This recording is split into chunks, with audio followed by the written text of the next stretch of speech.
Tell me about a time when you failed at something. Now, here's some big tips.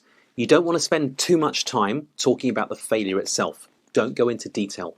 And most of all, don't make excuses for your failure. Also, avoid talking about something that makes you seem careless. It's better to tell a story that shows a one-time mistake rather than something that could be an ongoing problem.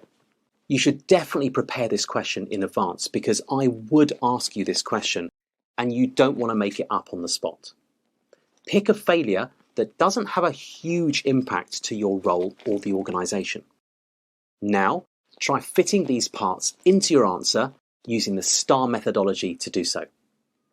Remember, you don't have to say the words situation, task, action, result. Instead, just recite it as a story, but remember to place a pause between each segment of the story. For example, after you've completed situation, pause for a second before you begin task. Think of it like writing an essay. You wouldn't submit an essay with no paragraphs or punctuation unless you wanted a fail mark, right? It's the same here. Use a pause to separate the paragraphs.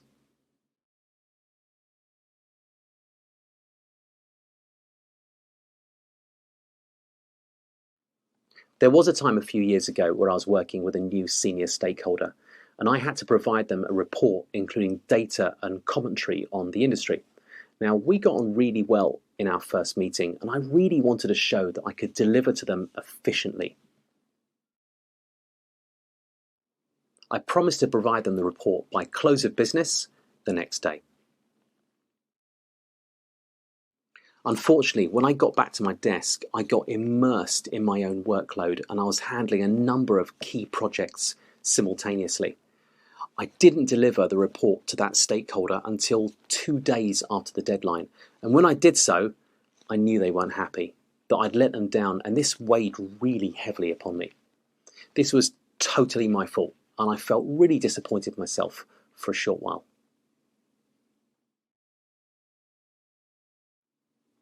I realised very quickly that I need to manage expectations much more carefully and not promise something that I can't deliver on time.